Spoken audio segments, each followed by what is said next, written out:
Welcome back to 6 News at 5. Time to take a look at your weather. We're starting off with our totals for today. And yes, we did hit the 90s. In fact, we hit the 90s yesterday as well. But the good news is we're still staying below the seasonal average, 6 degrees below. In fact, we should be right around 98 degrees this time of the year.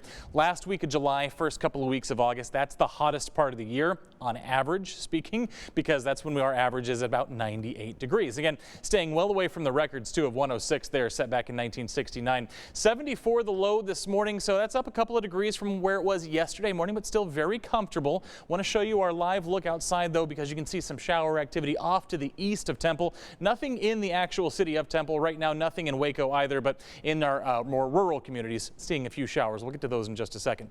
Out there right now, 92. I did want to show you this because of the shower activity and just because of the south wind that we are dealing with. Yes, there's more humidity in the air too, and that is also going to be a storyline as we head into the work week. So expect those feels like temperatures to be creeping up a little bit as well. And it's breezy as well, south at about 20 miles per hour right now. So here's those showers we were just talking about. You can see where they are. Here's Temple, right? You look just off to the southeast. You can see parts of potentially Rogers there getting hit with some showers right now down towards Cameron, and another little batch starting to move up through Lee County towards parts of the Brazos Valley as well. So again, this is kind of going to be one of our last little storms that we deal with this evening. And as I put this in motion and kind of zoom out just a little bit, you can see where they've been coming from.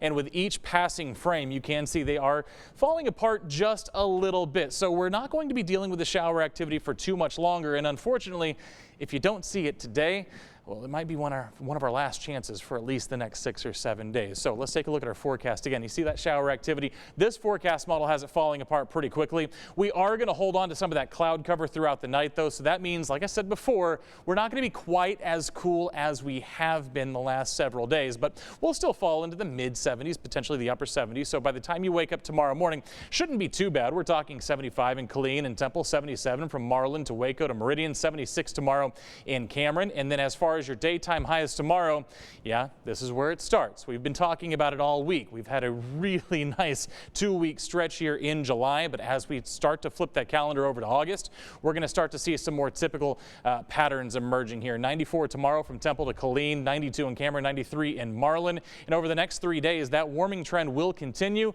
Monday into Tuesday into Wednesday. Going to hold on to a cursory 10% chance for a shower or a thunderstorm tomorrow, but it is not great, and it's going to be along I-45 for the most part. After that, we're going to start taking the cloud cover out, start bringing those temperatures back up. You see 96 by the time we get to Wednesday.